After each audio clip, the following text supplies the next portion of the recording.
pena mirar. Tengo puesto los ojos. Vamos al estudio bíblico. No olvide que los días martes tenemos el Apocalipsis. Oye, los días martes, no lo comprometa. Yo no sé si realmente usted ha sido responsable de darle seguimiento a estos estudios. No sé, allá usted no.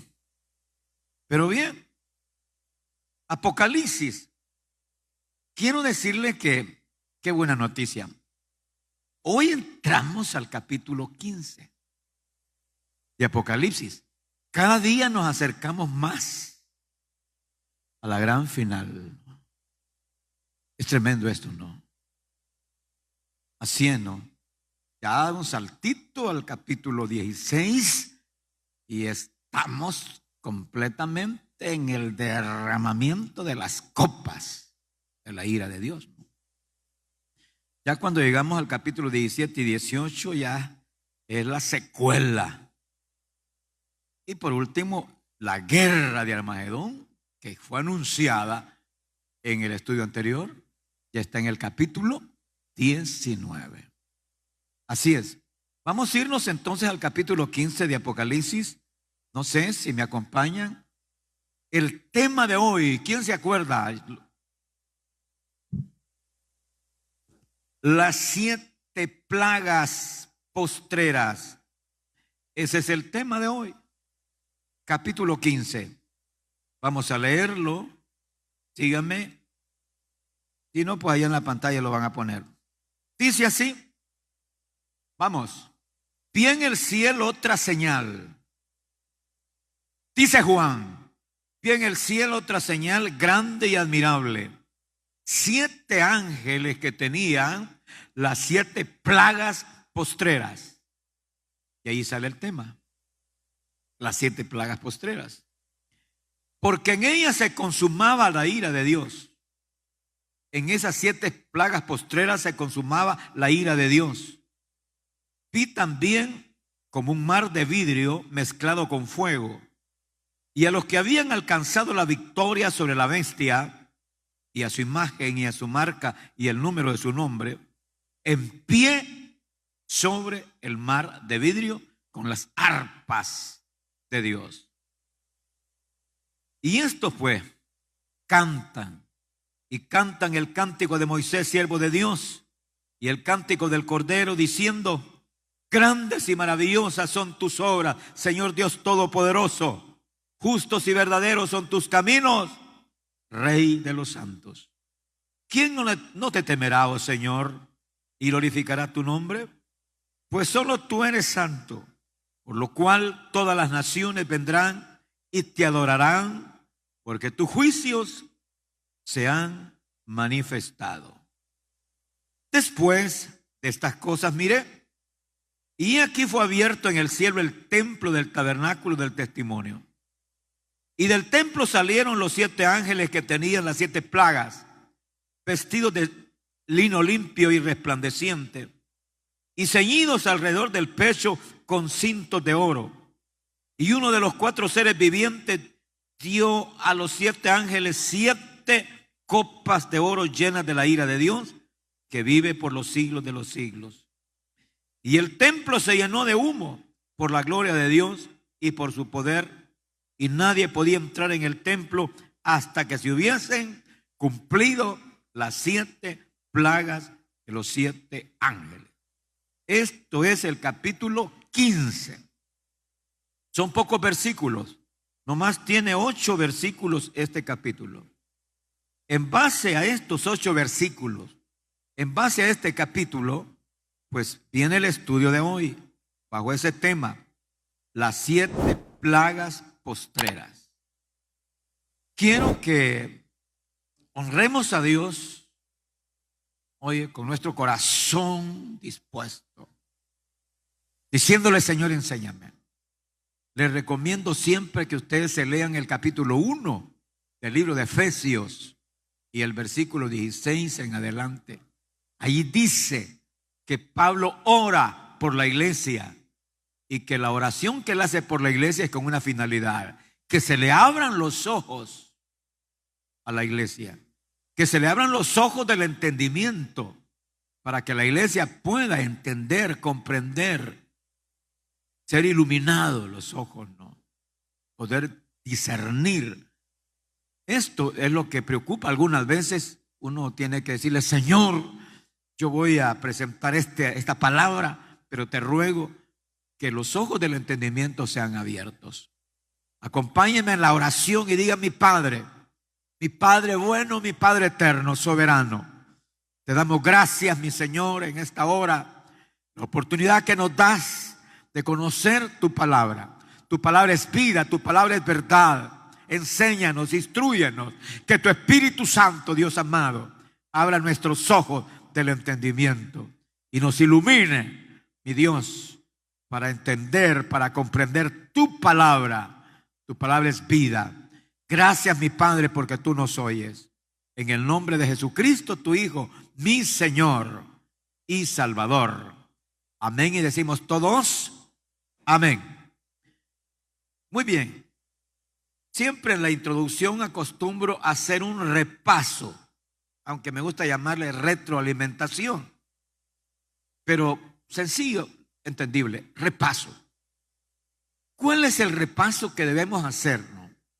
Yo quisiera que de veras se enamoren de este libro, porque esto no deja de preocupar a uno. La vida que uno tiene debe estar preparada, debe estar lista. No es porque vamos a estar en esos momentos, no, aunque pudiera ser, no, sino porque nuestro Cristo nos va a venir a sacar, a llevar, a evacuar, a levantar antes que eso suceda. Y la gran pregunta es: ¿cómo está nuestra condición? ¿Estamos listos? ¿Estamos aptos? ¿Somos dignos de poder escapar? Esa es la gran interrogante. Ahora, ¿dónde las cosas se ponen tremendas? ¿Se acuerdan ustedes que en el capítulo 6, todo el capítulo 6 que vimos, los 7 sellos?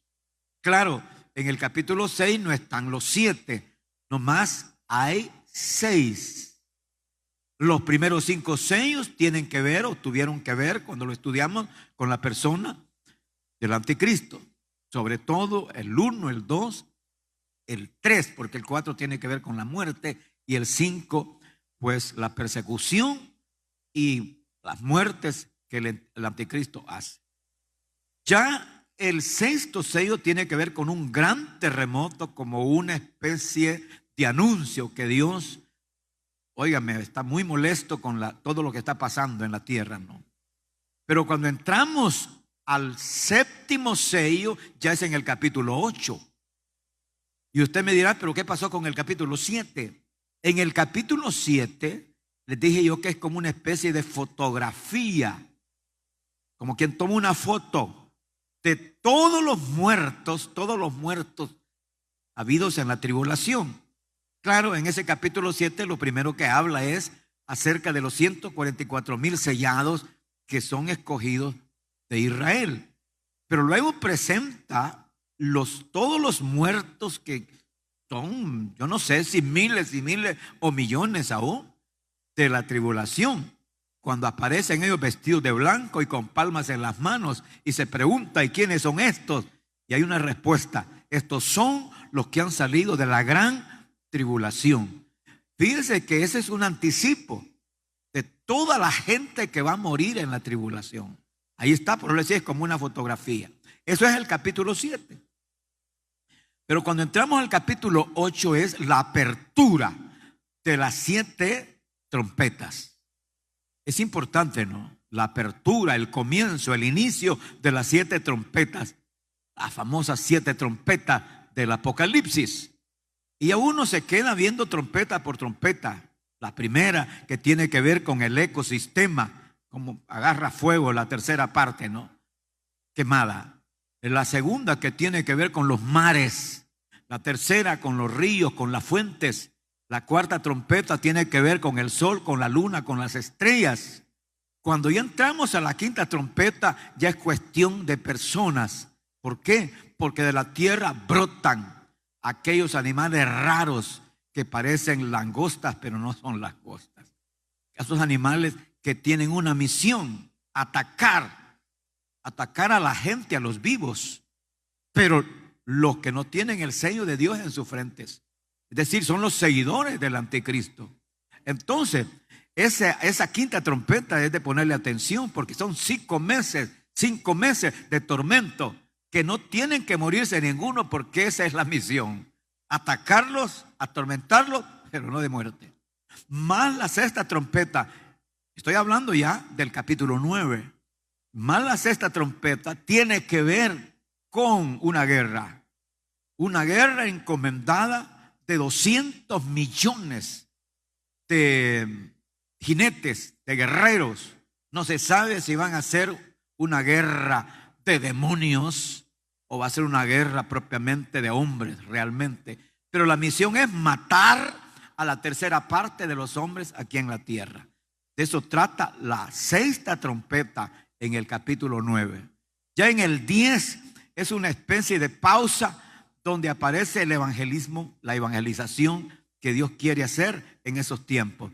Cuando entramos al capítulo 11, ojo, ahí la cosa se va complicando ya, porque ya aparece el templo de Israel, el templo de Jerusalén, que no ha sido construido, no, que se va a construir, sí. ¿Quién lo va a construir? No sabemos, pero el Señor tiene que, óigame, dar las pautas para que eso sea una realidad. Algunos han dicho que posiblemente aún el anticristo puede colaborar para que lo construya. No lo sabemos.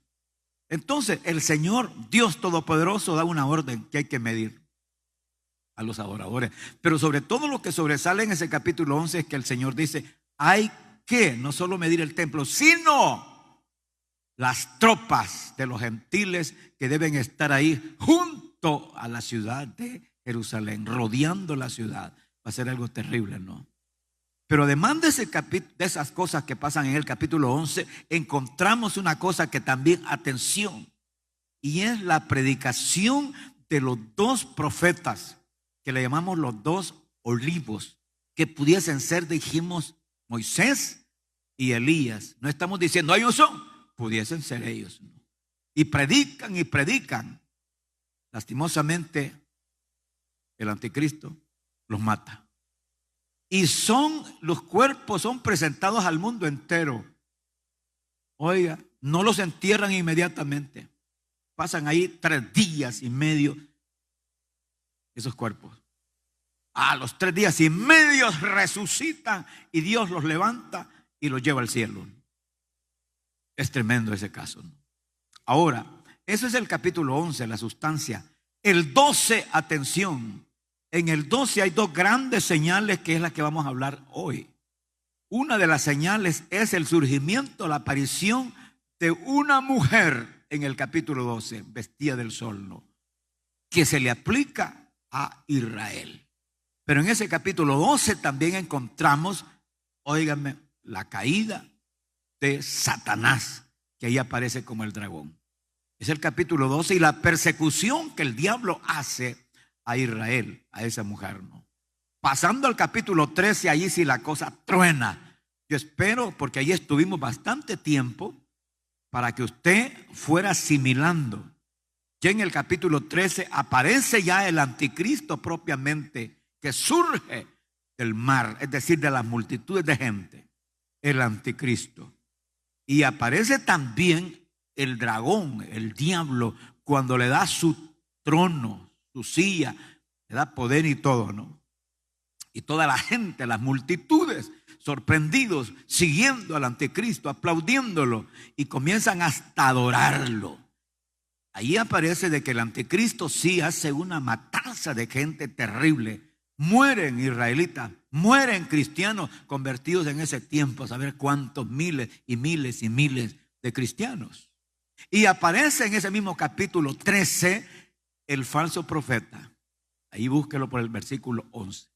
Ese falso profeta con una misión: hablar a nombre del anticristo. Es el brazo fuerte del anticristo. Y la misión de él es que la gente admire al anticristo. La gente lo siga y la gente lo adore. Es más, hace que se le levante una imagen al anticristo y que la gente la adore. Y quien no la adore, muere. ese mismo falso profeta que aparece ahí, también por iniciativa de él, que va a crear aquello de la marca, ¿no? Que la gente va a ser marcada en la frente y en la mano derecha. Mire cuánto, ese capítulo 3, hermano, es necesario que se lo lea 1.000.000 de veces si quiere. Oye, porque ahí está bastante la esencia y la sustancia de lo más crudo de lo que va a ocurrir en los tiempos de la gran tribulación. El capítulo 14 es el que despedimos en la entrega anterior. Ya el capítulo 14, lo primero que aparece es Jesús. ¿Con quién? Con los 144,000 en gloria, ¿no? Ahí dijimos que creemos, suponemos que estos 144,000 son los israelitas del capítulo 7 que el Señor eligió. Y que ahí están en gloria. ¿Por qué?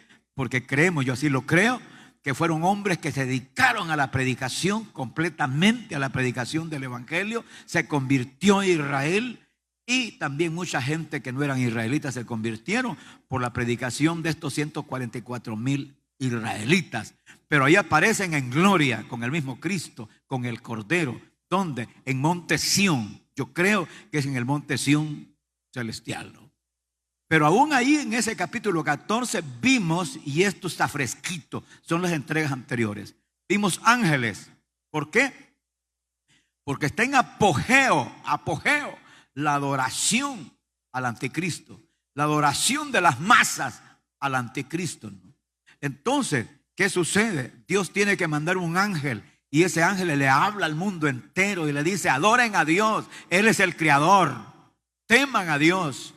Ese ángel. Pero hay otro ángel que también les dice: óiganme, todos aquellos que adoran al anticristo, que adoran la bestia, van a ir al lago de fuego y van a vivir ahí por los siglos de los siglos. Son dos ángeles en ese capítulo 14. Pero hay un ángel que se dedica a decirle: ha caído la Babilonia, cayó la gran Babilonia. Y les expliqué qué significa la gran Babilonia. Les dije que es un sistema corrupto que abraza la parte económica, sistema político económico, sistema político militar económico y religioso. Eso se está viviendo actualmente, pero en esos tiempos va a ser la máxima expresión, el sistema político, militar, económico, religioso. ¿Por qué? Porque tendrá un hombre a la cabeza gobernando, y será el anticristo. Entonces, ese es el anuncio de uno de los ángeles que aparece en el capítulo 14. La entrega anterior vimos, y se llamaba el tema, ¿quién se acuerda? Armagedón, que se acerca. Y vimos también la presentación no solamente del Hijo de Dios, de nuestro Cristo que está sobre las nubes, sino que vimos ahí 3 ángeles. Uno de los ángeles le dice a Jesús, el Hijo de Dios: mete la hoz. Dijimos que la hoz es un instrumento para cortar. Aquí en el país le llamamos cuma, para cortar, o machete. Allá es la hoz. Mete la hoz. Y había otro ángel que también tenía una hoz y comenzaron. Oiga, qué tremendo. La figura que aparece es de los trigales, la cosecha del trigo está allá. Solo de ir a cortar. Mire la figura que Dios usa. Y la otra figura es los viñedos, las uvas. Entonces, eran dos cosechas que el Señor siempre en su pueblo usaba: el trigo y la uva, los viñedos. Pero ambos se cortaban con la hoz. Ahora Dios está haciendo una aplicación alegórica y una comparación. Así como se cortaba el trigo, oiga, y el trigo iba al granero, y lo que no era trigo, que era la cizaña, iba al fuego. Así también será en los días finales. Pero en caso de las uvas es bien importante, ¿no? Porque las uvas se cortaban y se echaban en el lagar, una especie de pileta, y allí se echaban todas las uvas, y los trabajadores, miren, las machucaban, las pisoteaban hasta que salía todo el jugo y corría a otra pileta. Ahora la figura es, allí dice que ya no son propiamente uvas, son personas, son los millones y millones y millones de gente. Y cuando se pisotean las uvas que salía, pues sale el jugo, pero ahí será la sangre de la gente que va a correr. Ahí menciona que son 300 metros, oiga, de radio que tendrá ese lugar, ¿no? Y llegará, mire, la sangre llegará hasta el freno de los caballos. Será algo terrible lo que ahí anuncia. ¿Y qué es lo que está anunciando? La guerra de Armagedón, que ocurrirá en el capítulo 19. Eso fue lo que vimos en el capítulo 14. Hoy entramos al capítulo 15. La cosa está más grave. ¿Por qué? Porque en este capítulo 15 se habla de las 7, oiga, de las 7 plagas postreras. Aquí también vemos ángeles. Es que el trabajo de los ángeles va a ser fuerte, fuerte, muy fuerte en los tiempos finales. En esto quiero compartirle aquí 3 pensamientos. El primero, vamos, la tercera señal, los 7 ángeles con las 7 plagas postreras. Se le llama la tercera señal, los 7 ángeles con las 7 plagas postreras. El segundo pensamiento, vamos con el segundo pensamiento. Los vencedores celebran la victoria sobre la bestia. Los vencedores celebran la victoria sobre la bestia. Y vamos a hablar de qué trata. Y luego el tercer pensamiento, los 7 ángeles con las 7 plagas postreras. Los 7 ángeles con las 7 plagas postreras. Comencemos entonces con esto de la tercera señal. Veamos. Cuando usted lee el versículo 1 del capítulo 15, dice: vi en el cielo otra señal. Vi en el cielo, dice Juan, otra señal. Grande, admirable. ¿Cuál es? Los 7 ángeles, oiga, que tenían las 7 plagas postreras. Otra señal. Esta otra señal es la tercera. ¿Por qué? ¿Por qué?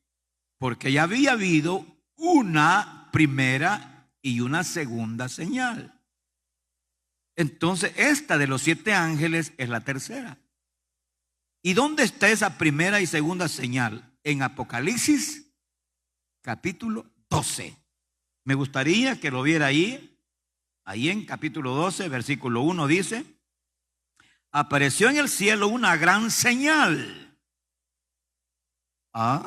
Una gran señal. ¿Y cuál era? Una mujer vestida del sol, con la luna debajo de sus pies y sobre su cabeza una corona de 2 estrellas. Y que esa mujer, estando encinta, clamaba con dolores de parto en la angustia del alumbramiento. Esa es una señal. Yo le llamo la primera señal. Luego viene otra señal en el versículo 3. También apareció otra señal en el cielo. He aquí un gran dragón escarlata que tenía 7 cabezas y 10 cuernos, y en sus cabezas 7 diademas. Y su cola arrastraba la tercera parte de las estrellas del cielo, y bueno, y las arrojó sobre la tierra. Y el dragón, el diablo, se paró frente a la mujer que estaba para dar a luz, a fin de devorar a su hijo tan pronto como naciese. Hemos dicho que ya en la interpretación esta mujer, claro, respetamos las demás opiniones, respetamos la interpretación de la Iglesia Católica. Ellos dicen es la Virgen María. Otro grupo de pueblo evangélico dicen no, no es la Virgen María, sino que es la Iglesia. Nosotros. Pero decir que es la iglesia, entonces admitir de que la iglesia va a estar aquí. Entonces la tercera interpretación con la que yo me quedo es que esa mujer es Israel, la nación de Israel.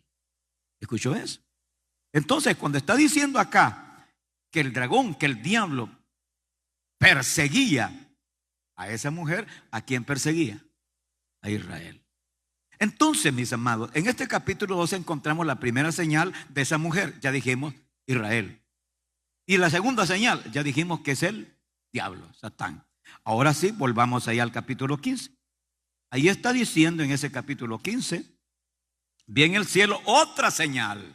Esta sería la tercera. Aquellas dos y esta. Otra señal grande y admirable. ¿Cuál es esta señal? Los 7 ángeles que tenían las 7 plagas postreras. Ojo, las 7 plagas postreras que viene viene a resumirse en una sola palabra. Las 7 copas de la ira de Dios que serán derramadas sobre la tierra. Es tremendo, ¿no?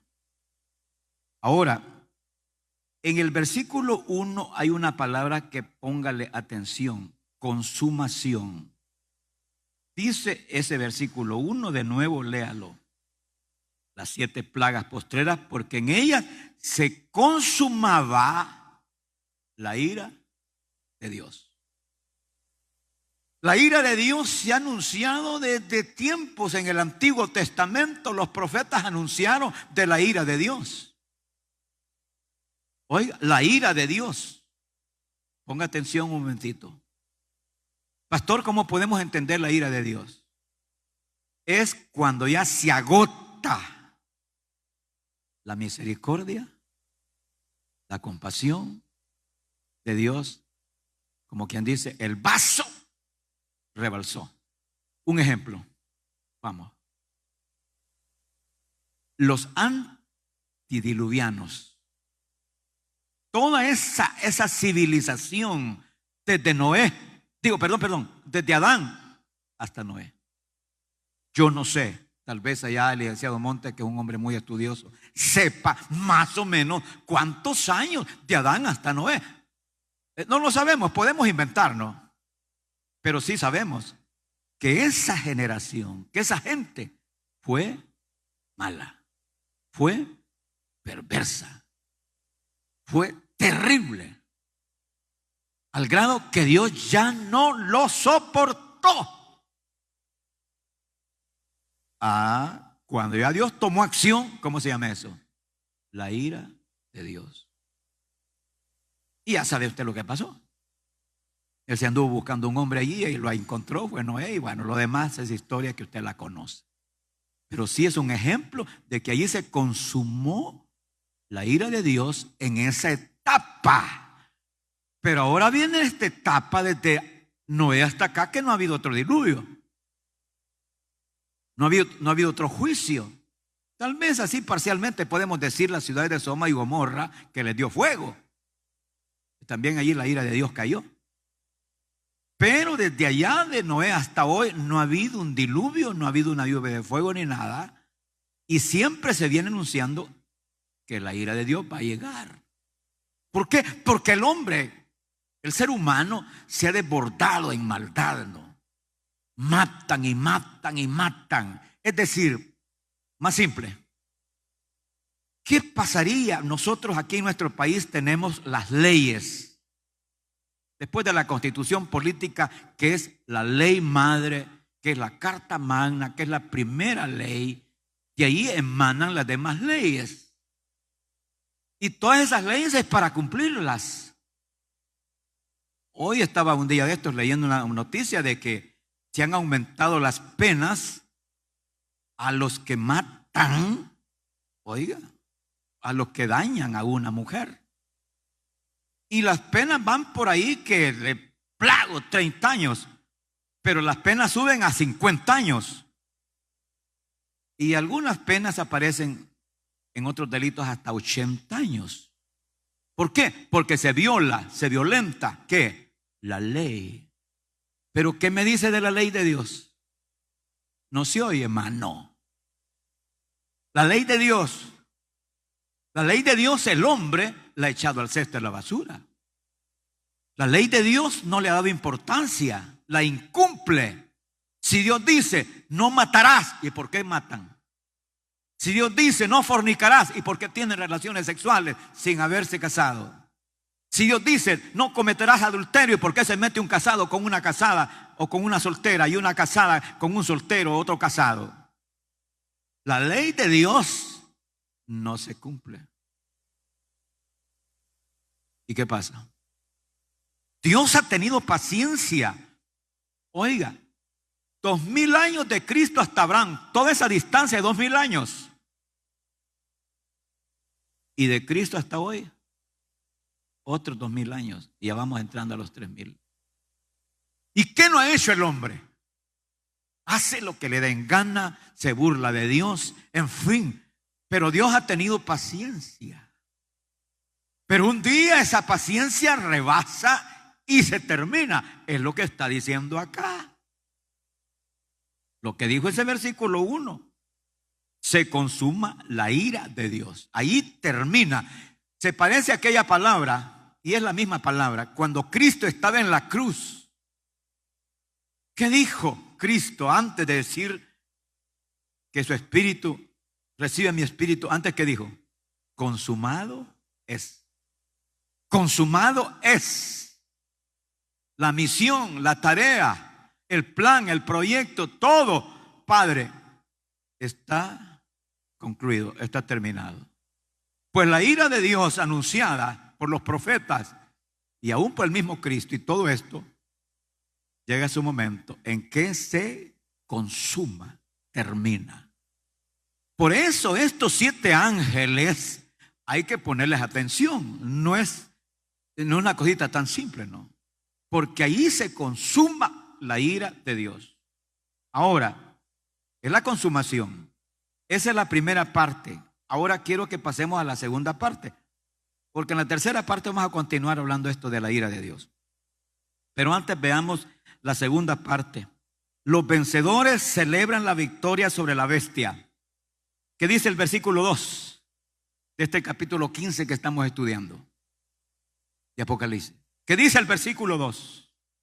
Vi también como un mar de vidrio mezclado con fuego, y a los que habían alcanzado la victoria sobre la bestia y a su imagen y su marca y el número de su nombre. ¿Cómo estaban?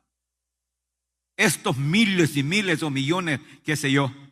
¿Cómo estaban? En pie sobre el mar de vidrio con las arpas de Dios.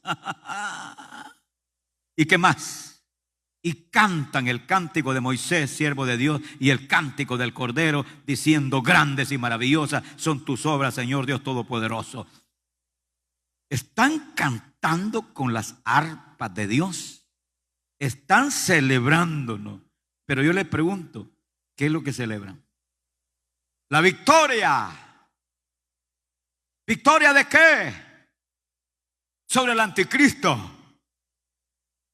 Porque saben que ya están a unos meses donde el anticristo va a ser echado al lago de fuego. Y ellos están celebrando la victoria sobre el anticristo. ¿Cuál es esa victoria? Que no logró el anticristo. Ellos prefirieron morir, porque morirse no es derrota, es victoria. Y ellos prefirieron morir antes que adorar al anticristo.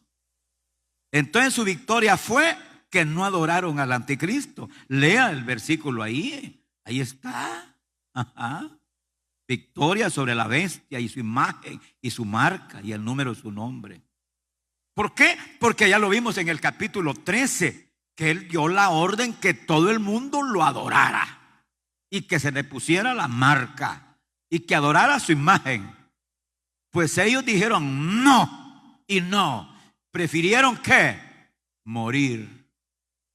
Ahora ellos aquí están celebrando en el cielo, celebrando su victoria, que no adoraron al anticristo, no adoraron a la bestia, no permitieron que se les pusiera el número, la marca. Victoria, ¿no? ¿Verdad que es maravilloso? Ahora, esto es interesante. ¿Por qué? Porque estos vencedores están en pie. No están sentados. Están en pie. ¿Dónde están en pie? Sobre el mar de vidrio. No es que sea un mar literalmente, ni es que sea de vidrio. Aunque allá el capítulo 4 dice que es como el cristal. Vamos a ver. Ahí está, sobre el mar de vidrio. He estado escarbando por todos lados y allí quería yo el auxilio de mis auxiliares, asesores teológicos. Pero no los hallé por ningún lado, ¿no? Así es que me anduve con todos los libros y vaya, no encontré nada. Ese mar de vidrio. Solo llego a una conclusión. Espero en el Señor que no me haya equivocado. Piense, estos estaban parados. ¿Sobre qué? Celebrando. ¿Parados sobre qué? Sobre este mar de vidrio. Pero no dice Juan que era un mar, sino ¿cómo? Un mar de vidrio. Y allá atrás en el capítulo 4 dice, como de cristal. ¡Pum! Este es un piso. Lástima, mira este piso que tiene aquí el templo, mira qué lindura, qué belleza. ¿Verdad que este piso aquí dan ganas de caminar? ¿Verdad que este piso que usted mira aquí, verdad, es como un mar de vidrio? Como un mar de cristal. No. El hombre, yo no creo que sea pecado, expresa, óigame, la expresión del gusto, de lo bueno. Pero es que aquí pongo mi trono, dice Salomón. ¿Y el piso de qué? ¿De cemento? De puro mármol, adornado con oro. Pues en el cielo aparece como si fuera un piso, óiganme, donde están, ¿quiénes están ahí? ¿Quiénes están ahí? Estos santos victoriosos sobre el mar, que parece que es mar de vidrio, que es mar de cristal. Es para que se forme la idea, que no esté pensando que es un mar borrascoso, ¿verdad? Y que no. No hay otra. Que ese lugar donde están ellos de pie, porque allá lo vimos en el capítulo 4, que frente al trono, donde está Dios, aparece, voy a llamarle así, esa planada aparece ya. Y es tan lindo que parece que es un mar de cristal. Bueno, le queda a usted de tarea investigar. Allá están los asesores, ¿no? Pero sí me gusta. ¿Qué es lo que están haciendo? Celebrando. ¿Y quién dice que están tiesos? ¿Y quién dice que nos dan saltitos de gozo y de alegría? ¿Qué es lo que están haciendo? Celebrando. ¿Y con qué celebran? Con las arpas. Las arpas. Y si hubieran violines, con los violines. Y si hubieran trompetas, que creo que las hay, con las trompetas. ¿Pero qué están haciendo? Celebrando. ¿Y cuál es la celebración? Que son victoriosos. Celebran la victoria. ¡Ja, ja! Estamos ahora en la misma gloria. No adoraron al anticristo, no adoraron su imagen. ¿Son victoriosos o no son victoriosos? Ahora, después de esto, ¿qué dijo el versículo 5 de este capítulo 15? Después de estas cosas, después de todos estos siervos y siervas de Dios que murieron quizá mártires y están celebrando la victoria, ahora dice el Señor, el Espíritu Santo, después de estas cosas miré y aquí fue abierto en el cielo el templo. Esta es otra cosa grandísima, el templo de Dios adjunto al tabernáculo. El tabernáculo, ya lo hemos hablado, que el que hizo Moisés es una copia del que está en el cielo. Entonces uno dice, ¿pero en qué quedamos? ¿Tabernáculo o templo? Mire, es simple. En el tabernáculo estaba la puerta principal de entrada, estaba el atrio, donde estaba la fuente de bronce, donde estaba el altar de bronce. Pero luego seguía el lugar santo, pues ese es el templo. Más adentro. El lugar santo. El templo. ¿Qué pasa con el templo? El templo del tabernáculo. Del templo salieron 7 ángeles que tenían las 7 plagas. Ahora Juan mira el templo. Se abre. Y salen de ahí del templo. ¿Qué salen? Los 7 ángeles. Esos 7 ángeles son los que traen ¿qué? Las 7 plagas. ¿Y cómo vestían? De lino limpio, resplandeciente, ceñido alrededor del pecho con cintos de oro. Y uno de los 4 seres vivientes, mire qué poder de estos seres vivientes. Allá los vimos en los sellos, actuando. Primer sello, segundo sello, los seres vivientes. Y aquí este ser viviente, que no sabemos si es el que tenía carita de león, no dice aquí. O si es un ser viviente que el que tenía carita de águila, no lo dice aquí. O si es el que tenía carita de becerro, no lo dice aquí. O si es el que tenía carita de hombre humano. Uno de ellos era que hizo, que dice, lea por favor. Y uno de los 4 seres vivientes dio a los 7 ángeles que les entregó en sus manos las 7 copas de oro llenas de la ira de Dios. Oiga, de la ira de Dios que vive por los siglos de los siglos. Listo ya. Vengan para acá ustedes, los 7. Los que van a ir a derramar esas copas sobre la tierra. ¿Y qué pasó con el versículo 8? Y el templo, ese templo que está en el cielo, ese templo que está en el cielo y que nosotros vamos a verlo y vamos a estar ahí. ¿Qué pasó? Y el templo se llenó de humo por la gloria de Dios y su poder. Y nadie podía entrar en el templo. Nadie podía entrar en el templo hasta que se hubiesen cumplido las 7 plagas aquí en la tierra por los 7 ángeles. ¿Se vio? Esto es futuro. Pero esto es maravilloso. Nos hace trasladar nuestra mente, echar a caminar nuestra imaginación. Oiga, esto sí que de veras debe usted pensar. Las 7 copas de la ira de Dios. Cuando estudiemos las 7 copas en la próxima entrega, se va a quedar sorprendido. Todas las copas, 1, 2, 3. Y ahí, hermanos, sobre la tierra, sobre los mares, sobre los ríos, sobre los astros, sobre el trono de Satanás. Y la última, se la guarda, oye, no vayan a faltar a la última copa de la ira de Dios. Un terremoto nunca habido en toda la historia de la humanidad, nunca, único, un terremoto único, donde se va a mover toda la tierra, dice Isaías, como un borracho.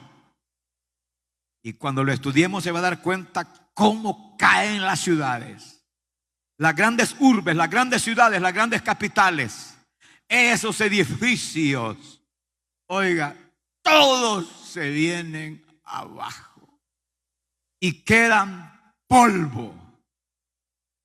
Toda la majestuosidad de esos edificios, de esos rascacielos, quedan polvo. ¿Dónde quedará el orgullo de esa gente? Serán humillados. Oiga, humillados con sus grandes capitales. ¿Qué van a decir los rusos con su Moscú? ¿Qué van a decir los chinos allá con su Pekín o Beijing? ¿Qué van a decir los brasileños con su Sao Paulo, su Brasilia? ¿Qué van a decir los parisienses, los franceses con su orgullo de la Torre de París?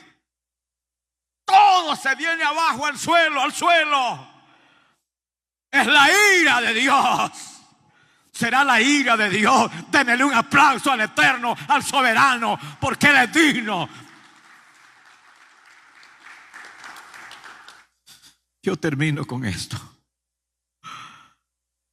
Esto no es cuento de hadas ni de viejitas. Es una realidad que está programada. La pregunta es, ¿Y nosotros? ¿Y usted? Yo creo firmemente que tanto nos ama, mi amado, tanto nos ama, porque somos su amada, que antes que todas estas cosas sucedan, nos vamos. ¿Verdad que nos vamos? ¿Nos vamos? Sí, nos vamos. La preocupación es, cuando llegue ese momento de irnos, ¿estaremos listos? ¿Preparados?